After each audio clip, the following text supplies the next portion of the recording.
Hello everyone, c'est moi pour notre vidéo du dimanche. J'espère que vous allez bien et que vous avez passé une excellente semaine. Exceptionnellement, j'enregistre cette vidéo vendredi 13, jour de mon anniversaire, ce qui fait que j'ai pu avoir accès à de nombreux de vos messages et je tenais à vous remercier du fond du cœur. Ça me touche énormément, infiniment. Surtout, vous le savez, quand on fête son anniversaire loin de sa famille et de ses proches, c'est un jour entre nostalgie, émotion, tristesse, cafard et joie. Donc, vos messages m'ont beaucoup aidé à affronter cette journée sous les meilleurs auspices. Donc, vraiment, merci du fond du cœur. Et aujourd'hui, malgré que je m'étais dit le week-end de mon anniversaire, je vais être cool, je suis au rendez-vous, mais pas pour le sujet de la tartarie, parce que comme je vous l'avais expliqué, cette semaine, j'ai eu moins de temps. Mais c'est un sujet, cependant, qui mérite quand même le détour, vous allez le voir. Aujourd'hui, je vous emmène sur une île interdite, gardée par des militaires armés, qui fut pendant des décennies un laboratoire secret à ciel ouvert. Un endroit si controversé que même son déménagement prévu en 2028 suscite la panique. Car Plum Island, oui, cette île bien réelle au large de Long Island, fermera bientôt ses portes.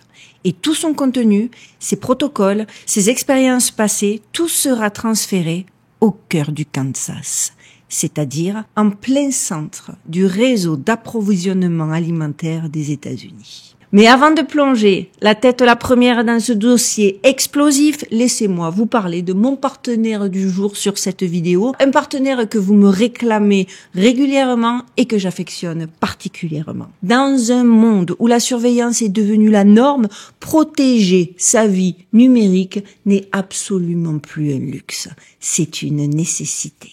Alors on y go. Ce que je vais vous dire peut littéralement changer votre manière d'utiliser Internet. Et en plus, j'aime vraiment ce sponsor avec qui je suis partenaire depuis maintenant plus de 8 mois. Il s'agit bien évidemment de CyberGhost VPN. Alors première question, savez-vous ce qu'est un VPN? Un VPN, ça veut dire Virtual Private Network ou réseau privé virtuel. Et concrètement, c'est un outil qui crée un tunnel chiffré entre vous et le web pour que personne ne puisse espionner ce que vous faites en ligne. Ni les hackers, ni les fournisseurs d'accès, ni même certaines plateformes curieuses. Et c'est là vraiment que CyberGhost VPN entre en jeu et fait toute la différence. C'est l'un des services les plus puissants et il faut savoir, les plus utilisés au monde. Il cache votre adresse IP. Il protège vos données sur les réseaux publics, genre Wi-Fi de café ou d'aéroport, parce que, et non, vous n'êtes pas protégé lorsque vous surfez sur le web dans des lieux publics. Il vous permet de changer virtuellement de pays pour accéder à du contenu bloqué dans votre région, que ce soit des séries, des jeux ou des sites d'actu. Pour vous dire, moi, j'ai souvent recours au VPN pour pouvoir regarder des séries françaises, parce que des fois, je suis en manque de France.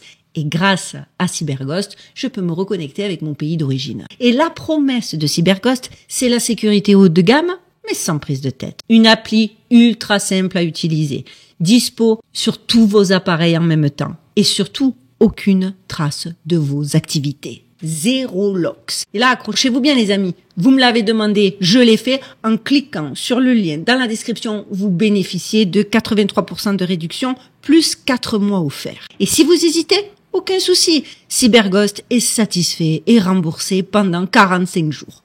Donc, vous pouvez l'essayer sans risque et ça, je vous le garantis. Personnellement, je ne surfe plus jamais sans. C'est devenu limite un réflexe et croyez-moi, vous devriez en faire autant. Merci à CyberGhost encore une fois pour leur confiance et maintenant, place à notre vidéo.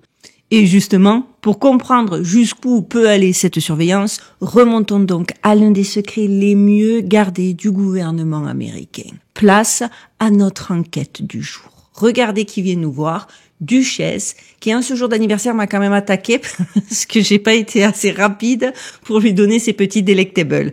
Donc je ne sais pas si je la salue, même si je l'aime à la folie. Bref, caché au large de Long Island, interdite au public, uniquement accessible par hélicoptère ou ferry militaire, Plum Island a longtemps été un simple nom sur une carte. Mais derrière ce point isolé de l'État de New York se cache l'une des histoires les plus opaques, les plus dérangeantes et les plus dangereuses de la biorecherche moderne. Ce que nous allons découvrir aujourd'hui dépasse la fiction. Monstres mutants échoués sur la côte, chercheurs nazis, armes biologiques secrètes, expériences humaines, mensonges d'État, épidémies inexpliquées, laboratoires fuyards, tout y est, tous les ingrédients sont réunis en une seule et même place, Plume Island. Alors installez-vous confortablement. Thé, café, popcorn, accrochez-vous, sa voix décoiffée, bienvenue sur Plume Island. On y va et c'est maintenant.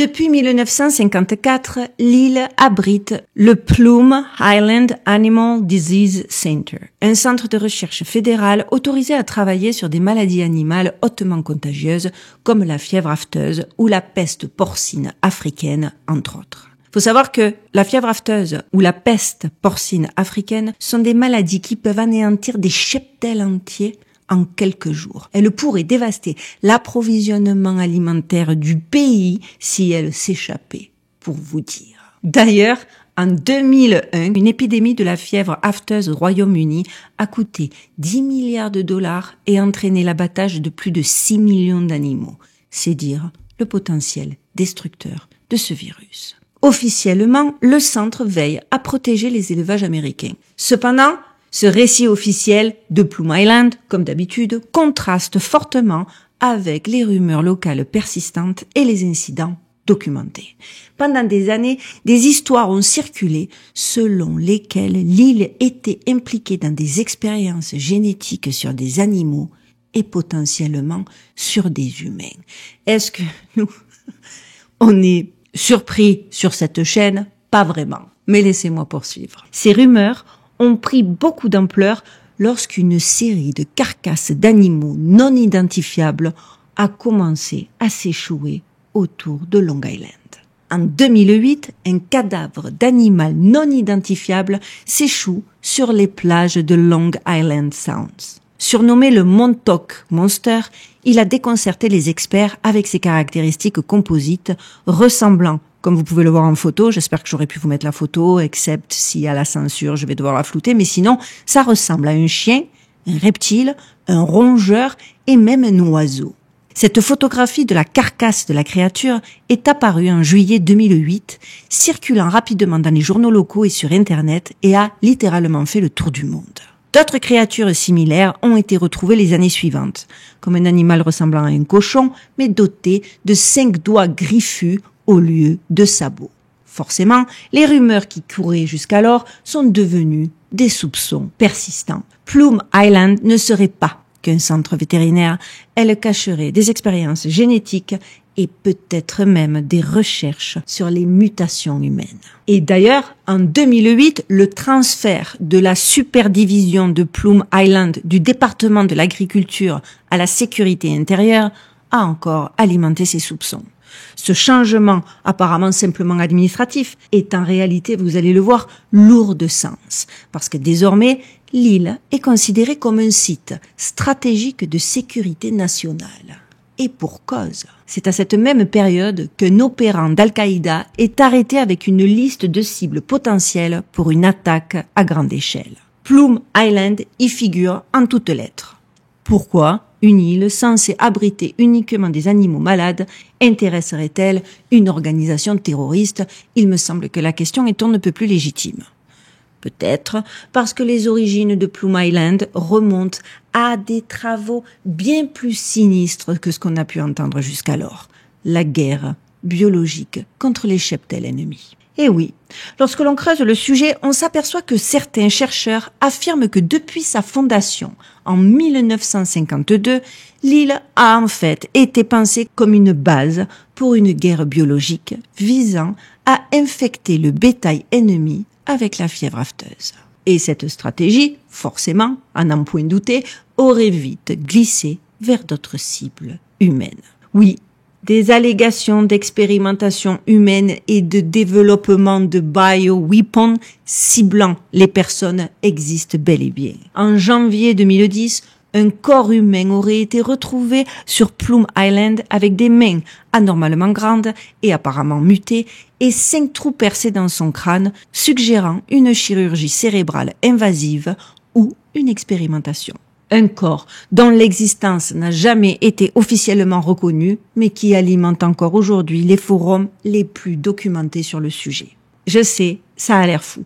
Pourtant, une enquête plus approfondie révèle que la construction de Plum Island a impliqué le recrutement de scientifiques en armes biologiques ayant de l'expérience en expérimentation humaine, y compris des individus de l'Allemagne nazie. Encore eux, toujours eux, on le sait, ils sont omniprésents les mecs. Ici, la pièce manquante du puzzle s'appelle donc Erich Traub. Ce scientifique nazi, spécialiste de guerre biologique, dirigeait un programme de contamination parthique sous le régime d'Hitler. Après la guerre, il a brièvement travaillé pour les soviétiques avant d'être recruté par les États-Unis via la fameuse opération Paperclip pour recruter des scientifiques allemands, leur offrant l'immunité contre les crimes de guerre en échange de leur expertise. Il est alors affecté au laboratoire de Fort Detrick, le quartier général de la guerre biologique de l'armée, puis lié au développement de Plum Island, conçu sur le modèle de son ancien centre nazi.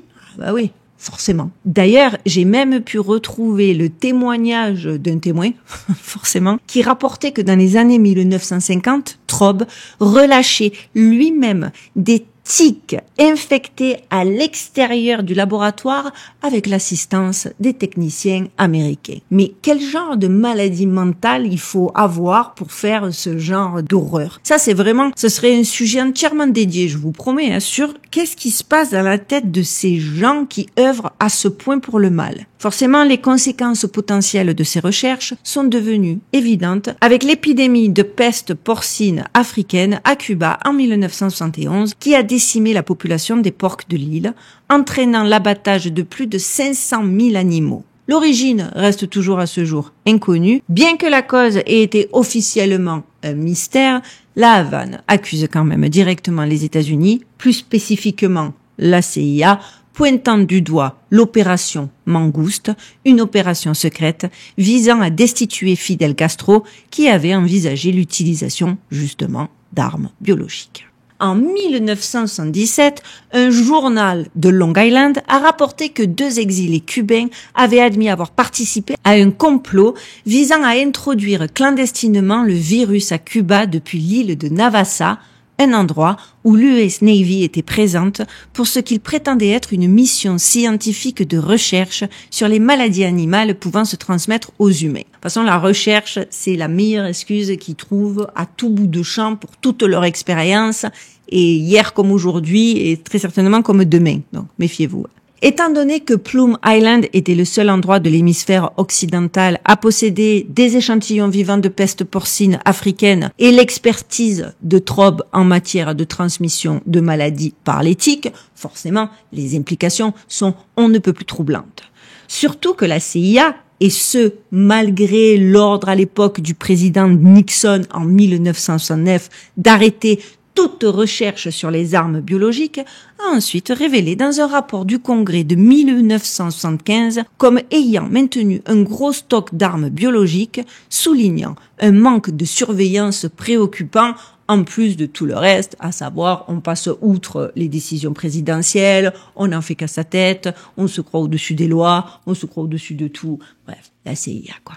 D'ailleurs, l'un des cas les plus inquiétants de fuite de laboratoires potentiels ou de libération délibérée est bel et bien évidemment l'épidémie de la maladie de Lyme. En 1975, dans la ville d'Old Lyme, dans le Connecticut, des enfants commencent à tomber malades les uns après les autres. Les médecins parlent d'arthrite pour des enfants, les médecins, avant de découvrir un nouveau symptôme lié à la morsure d'une tique, la fameuse maladie de Lyme causée par la bactérie Borrelia burgdorferi. En cartographiant les cas, le point zéro semble bel et bien être Plum Island. Il doit y avoir un élevage de pangolins là-bas aussi, je pense. Il est à noter que Borrelia burgdorferi, soit l'agent responsable de la maladie de Lyme, a été découvert par Willy Burgdorfer, un chercheur de premier plan en entomologie.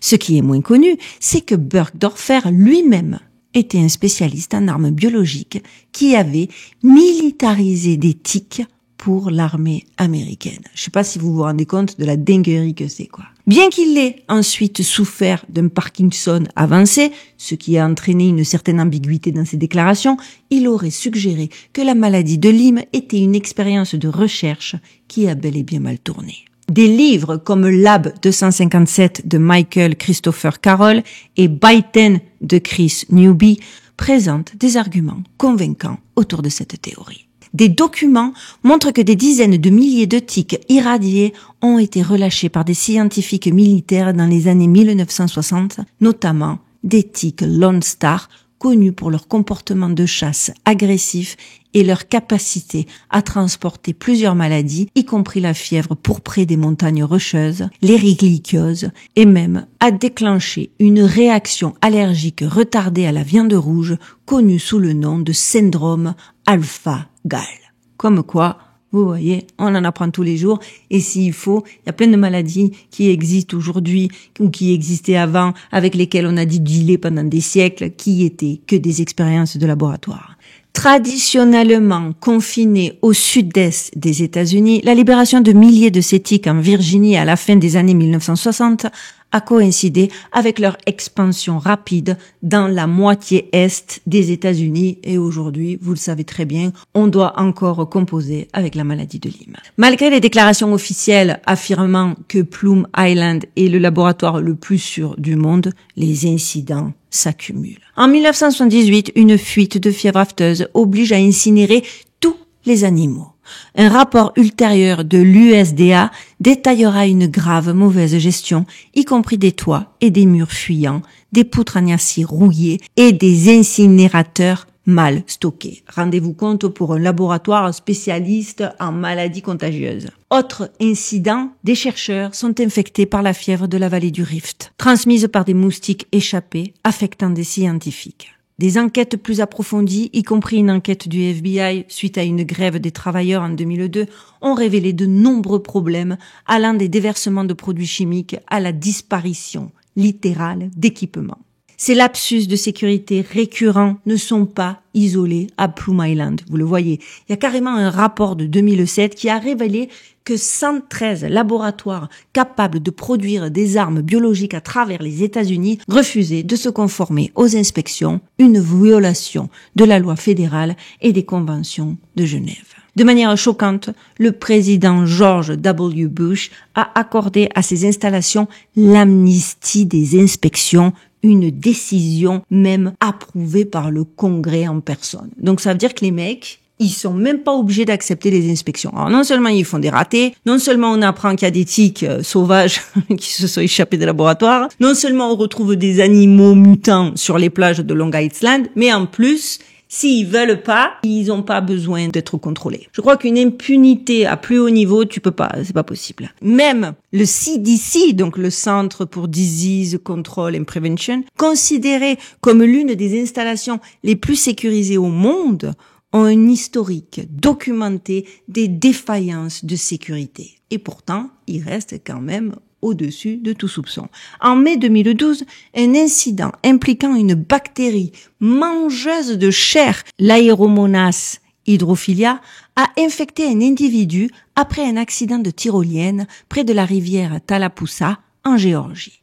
Peu de temps après, d'autres cas de cette maladie rare ont commencé à apparaître en Géorgie, en Caroline du Sud et dans le nord de la Floride, soulevant des questions sur la sécurité du CDC. En juin 2012, il a été rapporté que le bâtiment du CDC à Atlanta avait un problème de circulation d'air qui expulsait de l'air contaminé d'un laboratoire étudiant le SRAS, la variole du singe et l'anthrax. Non mais rendez-vous compte. Cet incident a potentiellement exposé 80 employés à de l'anthrax vivant. Des rapports ultérieurs ont révélé que le CDC avait mal manipulé et expédié des agents pathogènes mortels, y compris dont l'anthrax, le botulisme et la grippe aviaire, vers divers laboratoires. De vieux flacons de variole ont même été découverts dans un réfrigérateur non verrouillé sur le campus de Bethesda des National Institutes of Health. Ces incidents,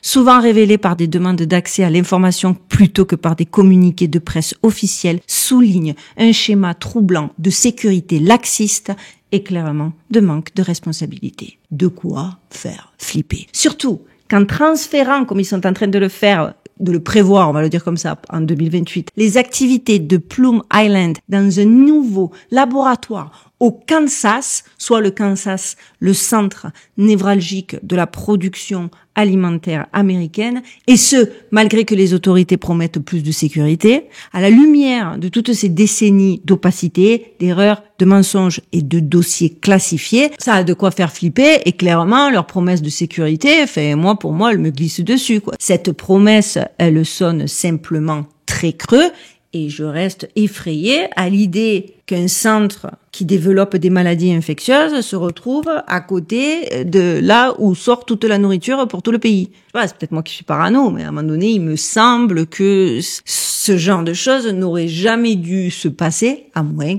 que ce soit, bien évidemment, in purpose. Car les faits sont là. Plum Island a été le théâtre d'expérimentations secrètes, de fuites dangereuses et peut-être de catastrophes biologiques programmées. Que va-t-il se passer quand ces recherches quitteront l'isolement d'une île gardée par l'armée pour rejoindre les plaines agricoles de l'Amérique profonde? Je le répète, ça me semble pas matché du tout, quoi. Les calculs sont pas bons, messieurs. Les calculs ne sont vraiment pas bons. Nous avons le droit d'en savoir plus. Nous aurions dû avoir, nous, le peuple, un droit de regard sur ce genre de déménagement. Et il me semble que c'est un devoir d'en parler pour sensibiliser ceux qui l'ignoreraient, pour voir si d'ici 2028, quelque chose peut changer. Parce que moi, franchement, je trouve ça hallucinant. Non, dites-moi ce que vous en pensez en commentaire. Je suis curieuse d'avoir votre opinion et vos avis sur le sujet. Voilà, c'était un sujet un peu court. Je sais que certains d'entre vous ont dû être déçus de ne pas avoir immédiatement la 3e partie de Tartaria, mais je suis toujours en train de travailler dessus. Vous le savez, c'est un gros bloc. Et même si ça fait des semaines et des semaines que je travaille dessus, bien avant d'avoir commencé à les enregistrer, ça n'en reste pas moins beaucoup de travail à l'édition parce qu'il faut que je cherche des images, et alors les images libres de droit d'auteur, elles sont hyper rares, soit hors de prix, donc c'est un peu compliqué pour moi et c'est pour ça qu'il m'a fallu un peu plus de temps. En plus, j'ai un peu décidé de prendre de temps pour moi parce que je vous le disais, c'est ma semaine d'anniversaire et puis que quand même il faut que je profite de ces vacances. Mais j'espère que même s'il ne vous aura pas plu de fou, parce que personne n'aime parler des bactéries, il vous aura quand même intéressé. Avant de vous quitter, je remercie et je vous rappelle rapidement ma collaboration du jour. N'oubliez pas non plus que pour protéger votre vie privée, débloquer le monde et surfer sans limite, il y a CyberGhost VPN. Je vous ai mis le lien dans la barre de description que vous puissiez profiter de 4 mois offerts et 83% de réduction, le tout avec 45 jours satisfaits ou remboursés. Essayez-le sans risque et rejoignez les 38 millions d'utilisateurs déjà conquis. Voilà les amis, tout est dit et bien dit. J'espère, je viens d'avoir un doute là, que cette vidéo va passer les mailles de la censure parce que compte tenu du sujet, vu qu'aujourd'hui, dès qu'on parle de la médecine, de la santé, des virus, on se fait striker. J'ai un petit doute, je ferai ce qu'il faut, donc désolé si c'est beaucoup censuré, je m'en excuse en avance, s'il y a des images qui sont floutées, c'est bel et bien indépendant de ma volonté. Mais donc vous savez aussi que pour m'aider, le meilleur moyen, le plus sûr moyen, voire le seul moyen, c'est on like, on commente, on partage à fond. Vous le faites toujours, mais je le rappelle pour les petits nouveaux. D'ailleurs, les petits nouveaux, abonnez-vous. L'intérêt, c'est de créer une communauté forte et vous le savez, plus on est nombreux, plus on est fort. Et vraiment, n'oubliez pas le petit like. Vous n'avez pas idée de combien ça aide au niveau de l'algorithme. C'est pas pour une ego, c'est pas pour jauger. On n'est pas sur Instagram ou sur les autres réseaux sociaux. Hein. C'est pas pour jauger, genre pour me saucer. Oh là là, regardez le nombre de likes. C'est vraiment parce que ça a une incidence sur l'algorithme YouTube. Voilà, cette fois-ci, j'ai tout dit. J'espère pas m'être un peu emballé. Je vous souhaite encore de passer une excellente fin de dimanche. Merci infiniment pour tous vos vœux d'anniversaire. On se retrouve pour nos dossiers du Mystère dit. Et en attendant, Prenez soin de vous, prenez soin de vos proches, gardez l'œil ouvert et surtout, stay safe.